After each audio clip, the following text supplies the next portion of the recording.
तो हम डिस्कस कर रहे हैं ओरिजिन ऑफ लाइफ और पिछले वीडियो में यूरे और मिलर एक्सपेरिमेंट आपने देखा, प्रीबायोटिक सूप का बनना आपने देखा, किस तरह से परपेचुअली ऑर्गेनिक मोनोमर्स आ सकते हैं that would continue for a pretty long period of time.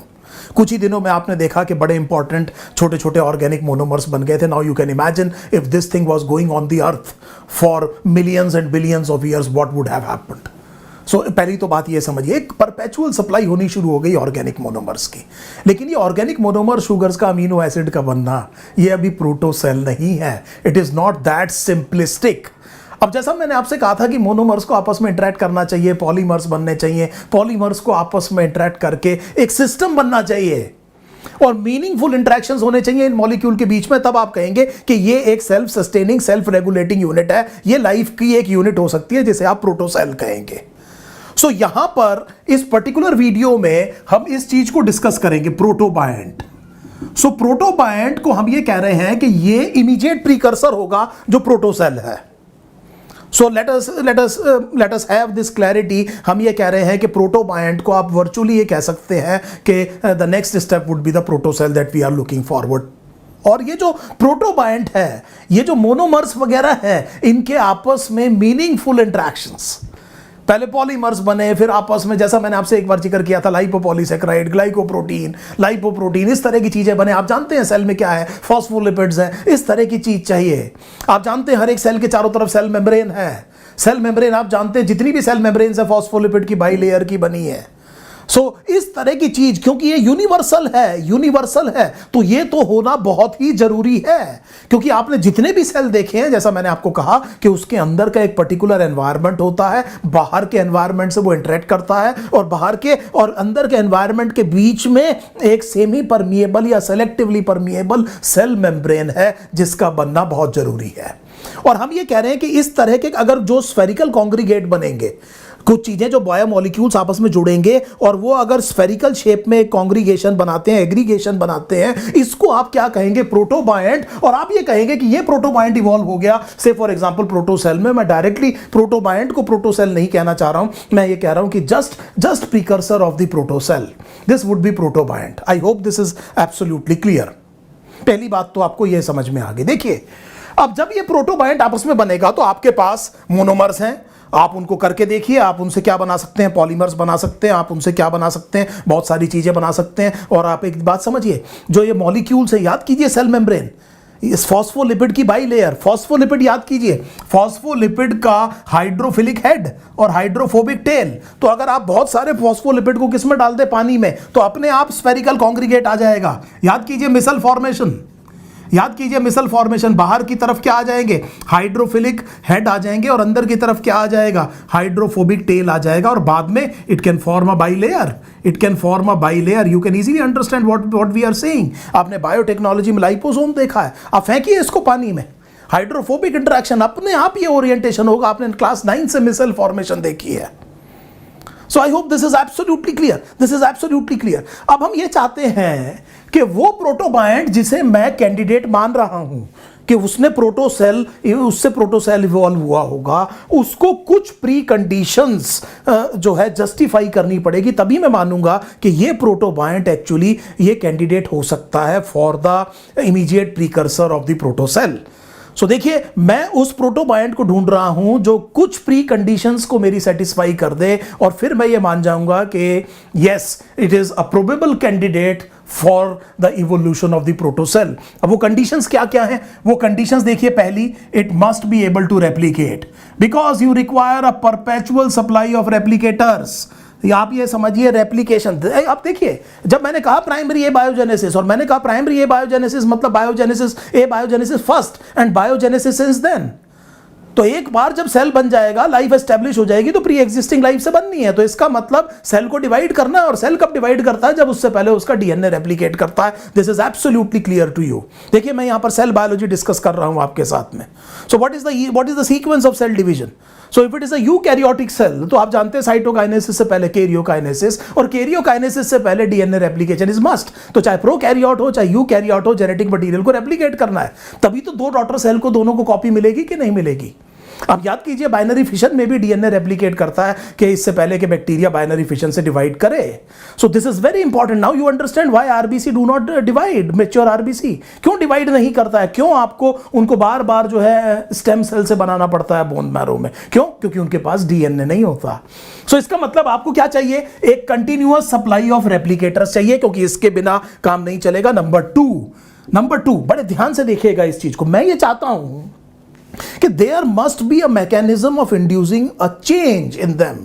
Scope of slow mutations होना चाहिए. मेरी बात को समझिए, मुझे केवल लाइफ की ओरिजिन को ही एक्सप्लेन नहीं करना है, क्योंकि अगली प्रॉब्लम जो मेरे सामने आएगी, आप मेरे से पूछेंगे कि सर ये डाइवर्सिटी फिर कहां से आई? क्या सारी लाइफ जो शुरू में बनी वो एक ही जैसी थी? वो क्या हुआ? हम तो इस लिविंग वर्ल्ड में बहुत सारी डाइवर्सिटी देख रहे हैं. ये इवोल्यूशन कैसे हुआ? आपने बता दिया ओरिजिन हुआ, उसके बाद में अब ये भी बताइए कि ये इवॉल्व कैसे हुआ. तो मुझे पता है कि I need something which must there must be a scope of slow changes. So आप जानते हैं I am using the word mutations here. So let us say I want a scope of slow changes because I have to explain what was the reason of the diversity in the living world. Number 3, एक और चीज बड़े ध्यान से देखिए, बहुत ध्यान से समझिए. There must be partial isolation. ये जो प्रोटोबायंट है एनवायरमेंट से अपने आप को पार्शियली आइसोलेट करे. देखिए आप एक लिविंग ऑर्गेनिज्म हैं, आप जिस एनवायरनमेंट में रह रहे हैं आप उस एनवायरनमेंट जैसे नहीं है. फिर मैं सेल बायोलॉजी यहां पर ला रहा हूं. Nothing in biology make sense accept in light of organic evolution. मैंने आपसे कहा था कि हम इवोल्यूशन में हर चीज डिस्कस करेंगे, हर एक यूनिट डिस्कस करेंगे. करीब करीब पूरी बायोलॉजी हम यहां पर रिवाइज कर सकते हैं इस पर्टिकुलर चीज से. तो बड़े ध्यान से समझिएगा मेरी इस बात को. यहां पर मैं ये कह रहा हूं कि living state is a steady state. It is a steady internal state that is not in equilibrium with the environment. आपकी बॉडी का टेम्परेचर एनवायरनमेंट के टेम्परेचर के बराबर नहीं है. आपकी बॉडी की फ्लूइड की कंसंट्रेशन एनवायरनमेंट की फ्लूइड की कंसंट्रेशन के बराबर नहीं है, और आपको इक्विलिब्रियम में आना नहीं है एनवायरनमेंट के साथ में. और फिर याद कीजिए आपकी जो बायोलॉजी की किताब है एनसीईआरटी बायोमोलिक्यूल्स में आपसे कहती है कि लिविंग जो स्टेट है actually it is an endeavour not to fall in equilibrium with the environment. और इसके लिए कांस्टेंट इनपुट ऑफ एनर्जी चाहिए, जहां पर आपकी एनसीईआरटी कंक्लूड ये करती है कि ये कांस्टेंट इनपुट ऑफ एनर्जी क्योंकि मेटाबॉलिज्म से मिलता है, इसीलिए metabolism and cellular organization must become the defining property of life. So मेरा कहने का मतलब यह है कि ये मेरा प्रोटोसेल है, इसको जितनी भी चीजें चाहिए वो एनवायरनमेंट से चाहिए, तो ये कंप्लीटली आइसोलेट नहीं हो सकता. लेकिन मैंने इसके चारों तरफ सेलेक्टिवली परमिएबल मेम्ब्रेन बना दी. कुछ चीजों को आने दूंगा, कुछ चीजों को नहीं आने दूंगा, तो अंदर का एनवायरनमेंट बाहर से अलग कर दूंगा. इसे मैंने कहा पार्शियल आइसोलेशन. मुझे पार्शियली आइसोलेट करना है इस पर्टिकुलर सिस्टम को. Number 4 there must be a source of energy. Life बिना एनर्जी के नहीं चलेगी. सो देखिए आप there must be a source of transducing energy. Energy can not be created nor be destroyed, but one form of energy can be converted into another form. और जब कोई चीज एक फॉर्म को दूसरी फॉर्म में कन्वर्ट करता है तो आप इसे क्या कहते हैं? ट्रांसड्यूसिंग. सो याद कीजिए organ of Corti transducing organ था. वो एक पर्टिकुलर चीज को जो है इलेक्ट्रिकल इंपल्स में कन्वर्ट कर देता है, एंडोलिम्फ के हिलने को. सो उसे आपने क्या कहा? ट्रांसड्यूसिंग ऑर्गन है. तो मेरे को एक सिस्टम चाहिए ट्रांसड्यूसिंग. आप जानते हैं फोटोसिंथेसिस में देखिए फोटोन को कैप्चर किया, फिर इलेक्ट्रॉन गया और फिर आपने केमिकल एनर्जी बना ली. सो सनलाइट पड़ती है, सनलाइट के अंदर पार्टिकल है, फोटॉन्स है, फोटॉन्स के अंदर क्या है? एनर्जी है. एक पर्टिकुलर एनर्जी का फोटोन एक पर्टिकुलर इलेक्ट्रॉन को आपने पढ़ा है बड़े अच्छे से, उसको जंप कराता है हायर लेवल पर, फिर आप इलेक्ट्रॉन ट्रांसपोर्ट करते हैं, उसकी मदद से आप एटीपी बना लेते हैं. उसकी वजह से उस एनर्जी की मदद से आप कार्बन डाइऑक्साइड को ऑर्गेनिक कार्बन में फिक्स कर लेते हैं. सो इस तरह का सिस्टम चाहिए. There must be a system.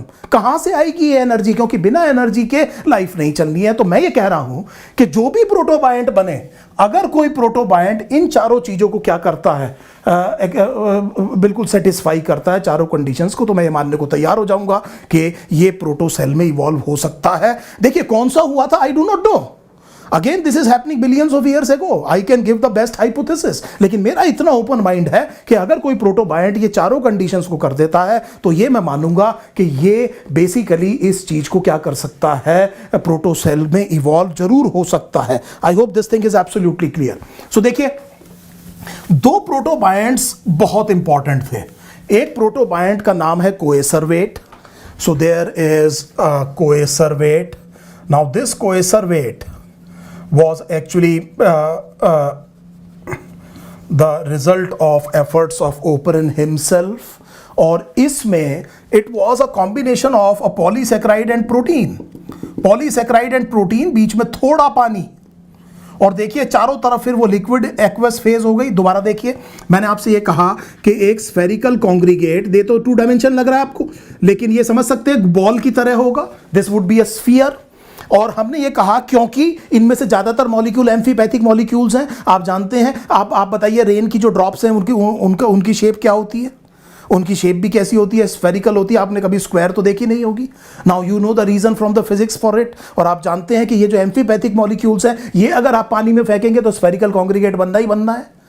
सो आपको ये भी बात समझ में आ गई, हाइड्रोफिलिक एंड चारों तरफ आ जाएगा, हाइड्रोफोबिक बीच में आ जाएगा, उसके बीच में आप एक एनवायरमेंट बाहर के एनवायरमेंट से अलग कर सकते हैं।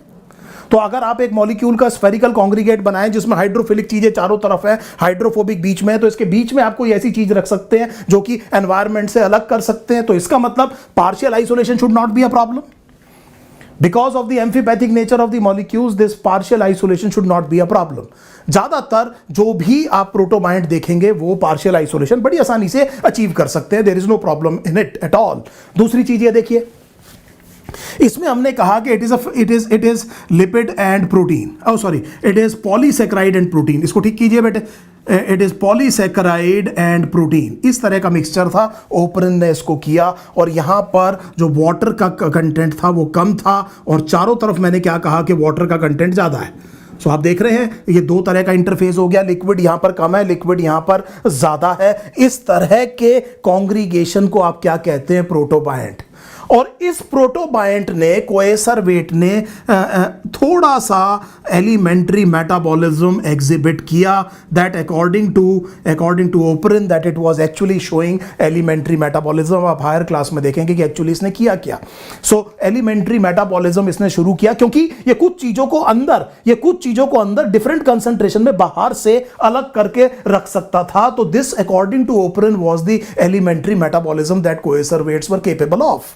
अच्छा, दूसरी चीज ये समझिए, क्योंकि हमने कहा था कि ये जो मिनरल एलिमेंट्स हैं, जिस टाइम पर वो आपका हाल्डेन हॉट डाइल्यूट सूप बना था तो ऊपर से मोनोमर आए और मिनरल्स भी साथ में आ रहे थे। तो सरफेस के ऊपर क्या आ सकता है? मिनरल आ सकता है, और ये जो मिनरल है इसके ऊपर अगर सनलाइट गिरेगी तो इसका इलेक्ट्रॉन अंदर आ सकता है, and therefore energy transducing should not have been problem. आज भी हम जानते हैं इसी तरह से होता है। सो एक स्फेरिकल कॉन्ग्रीगेट बना, इसके सरफेस के ऊपर कुछ मिनरल्स हैं, और मिनरल्स के जो एटम्स हैं they are capable of absorbing a particular wavelength of photon and transducing energy into the system. That would have been no problem. So ये भी प्रॉब्लम नहीं थी, ये भी प्रॉब्लम नहीं थी। प्रॉब्लम इसमें क्या आ गई? नंबर 1 कि इसके चारों तरफ फॉस्फोलिपिड की बाई लेयर नहीं आई।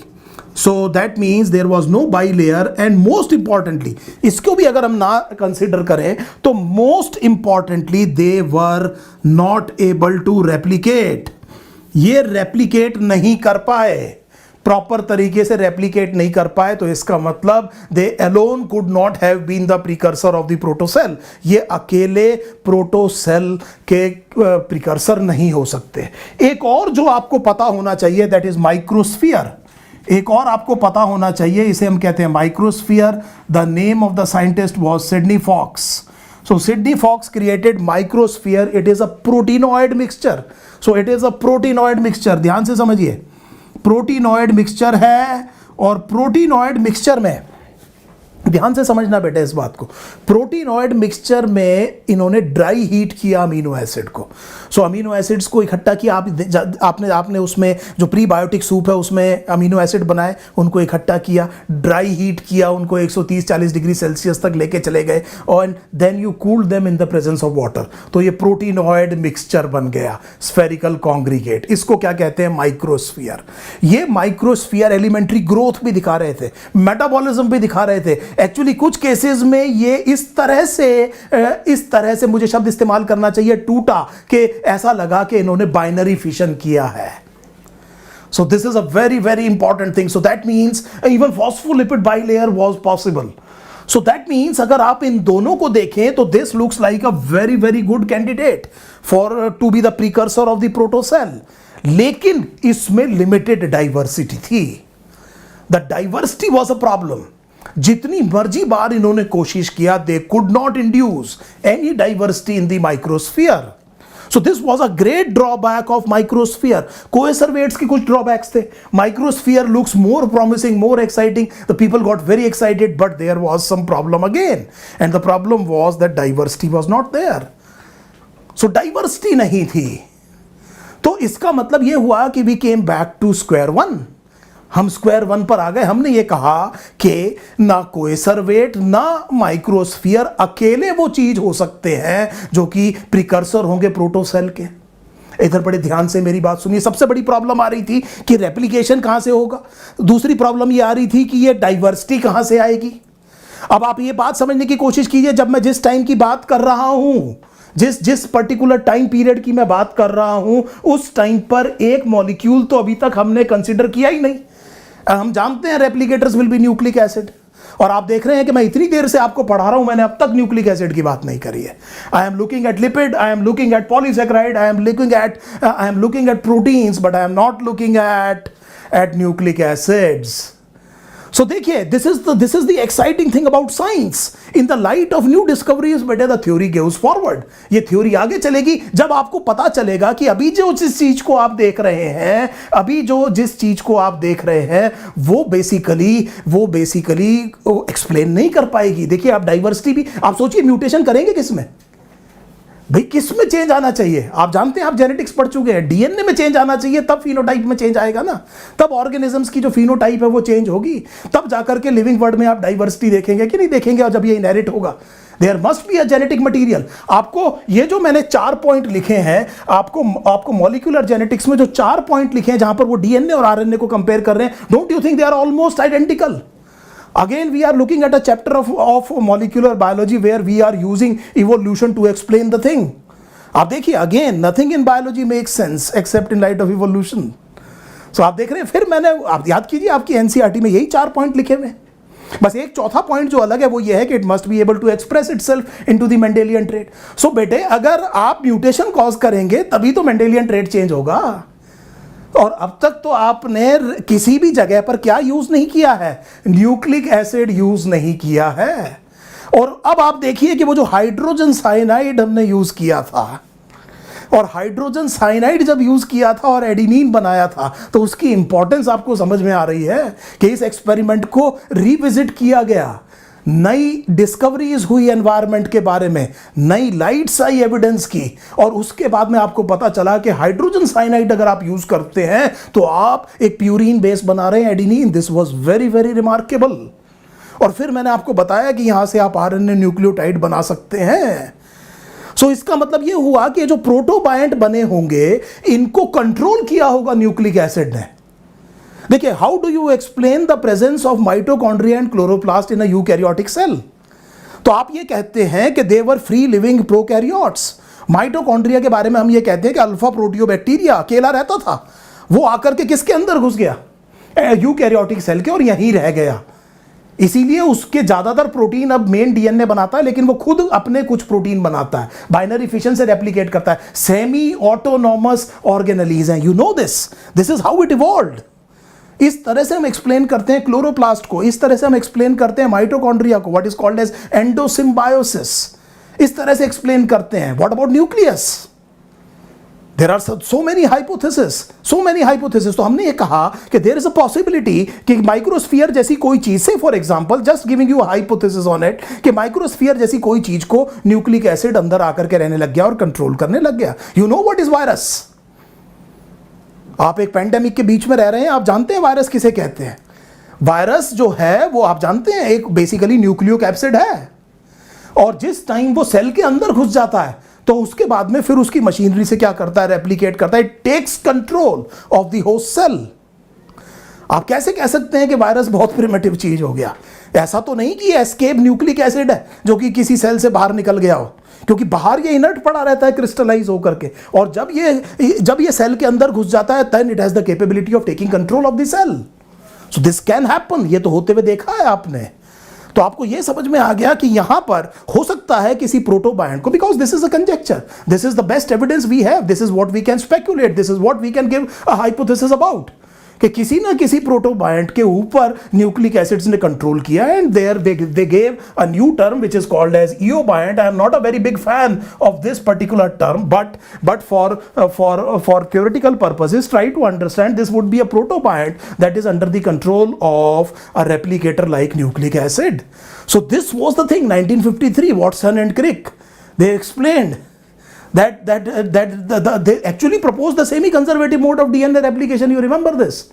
So Watson and Crick को जो नोबेल प्राइज मिला वो इसीलिए मिला क्योंकि उनका मॉडल बड़ी आसानी से semi conservative mode of replication को क्या कर रहा था, एक्सप्लेन कर रहा था.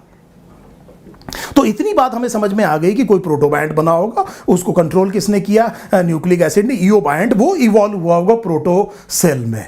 अब देखिए, अब हम चैन की सांस ले सकते हैं, लेकिन देखिए बड़े ध्यान से, more knowledge more confusion, less knowledge less confusion and no knowledge no confusion. तो हम नो नॉलेज नो कंफ्यूजन से अब किस में आ गए, लेस नॉलेज लेस कंफ्यूजन. अभी हमारी नॉलेज बढ़ेगी और एक और कंफ्यूजन हमारे सामने आएगा. इस कंफ्यूजन को हम अगले वीडियो में डिस्कस करेंगे कि इतना कुछ होने के बाद भी वो क्या चीज है जो रह गई जिस पर हमारा ध्यान अब जाना चाहिए. Thank you so much.